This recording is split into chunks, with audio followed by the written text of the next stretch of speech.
Naomba tuketi. Asante sana kwa Bishop wetu, Bishop Wandera, kanisa hili lote ambao umefika hapa leo, viongozi wote ambao wamekuja kuabudu na sisi, na wasalimu kwa jina la Yesu. Hamjambo? Hamjambo tena?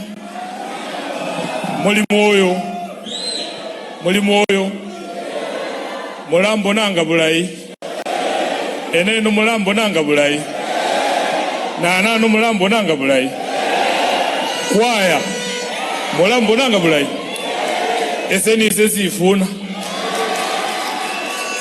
Bishop, eso mwana wenye wa mabungo manana, lakini nikiwa hapa Mumias niko kwa wakwe zangu, na kwa kawaida majimbo atakuambia na Mheshimiwa Wamboka, ukikuwa kwa wakwe auongei sana, unaweza haribu mambo, si ndio?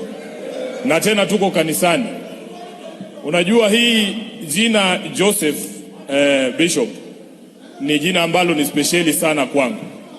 Wewe Bishop unaitwa Joseph. Yule ambaye alikuwa baba yangu mkwe alikuwa anaitwa Joseph wa Mukoya. Yeye alikuwa mbunge pale Matungu. Msichana yake ndiye ananipikia mimi ugali. Ndio nagaa hivi. Sasa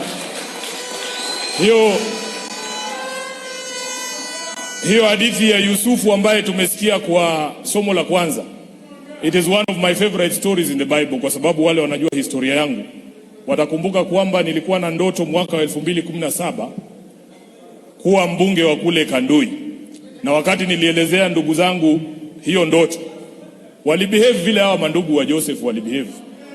Wakanituma Nairobi, hawakujua siku inakuja ambayo wakikuja Nairobi watakuta Sifuna ndiye anawaandalia meza. Hii ni miujiza ya Mungu. Hata sai pia niko na ndoto nyingine, nikiambia ndugu zangu, kuna wengine wamekubali, kuna wengine wanasema sisi bado ni vijana wadogo, wengine wanasema hatuna pesa, lakini naamini ule muujiza ambao Mungu alifanya mwaka 2017 mpaka watu wa Bungoma wakaamini kwamba naweza kuwa kiongozi. Hata wale ambao wanatudoubt kwa saa hii, wacha tumpe Mungu wakati atende matendo yake. Number 2, umetuhubiria kuhusu habari ya Petro alipoona Yesu anatembea kwa maji na yeye akajaribu kutembea pale, lakini alifika mahali akakuwa na doubt ama shauku na akazama, si ndio? Ile kitu hatutaki kama Wakristo ni kuwa na doubt ama shauku ama wasiwasi. Kama kweli unaamini kwamba Mwenyezi Mungu atatufikisha mahali ambapo unafaa kuwa, nataka nikuhakikishie Bishop, hapa katika hii timu ya Linda Mwananchi tumeweka imani yetu kwa Mwenyezi Mungu. Umetuambia kwamba tuzungumze na Mungu, tumwambie dhoruba ambazo zinatupiga. Ndio maana wakati ambapo tunafanya mikutano yetu Kenya nzima, tunaanza kanisani, ili tuweze kumwambia Mwenyezi Mungu kwamba safari ambayo tuko ndani sio rahisi, lakini tunamhitaji kwamba aende mbele yetu ili aturahisishie mambo. Mumesikia kutoka kwa Bishop kwamba Wakenya wanapigwa na dhoruba kutokea kila mahali, na haswa ya mambo ya kiuchumi.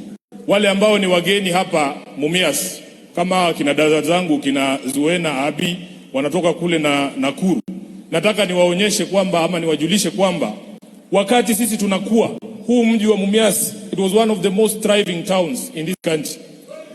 Mji wa Mumias ulikuwa mji ambao unastaarabika, lakini kwa sababu ya huu mradi wetu hii kuyumbayumba hii miaka yote, Mumias is now a shell of what it used to be.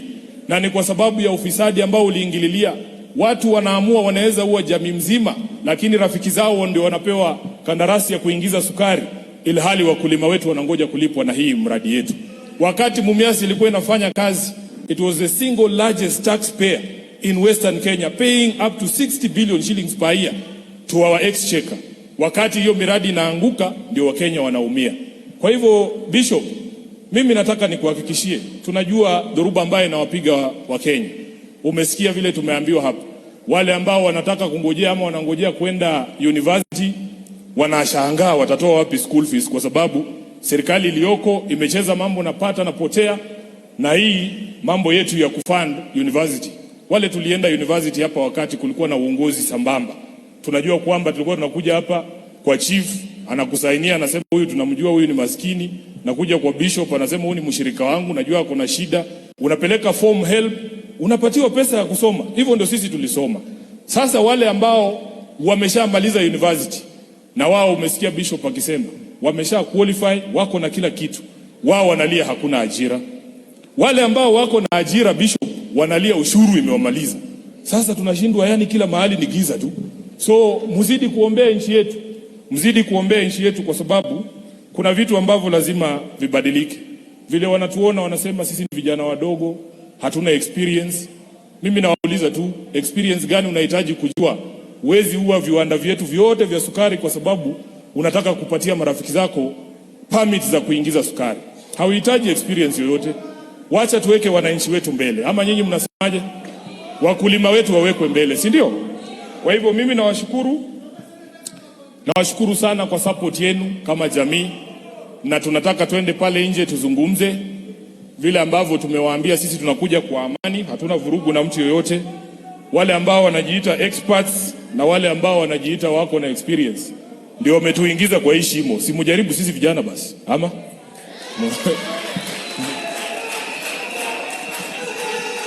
nikimaliza, tumesikia wito wa vijana, na sisi huwa unajua hii timu yetu ni watu chap chap, hatuchukuangi muda kushika vitu, si ndio?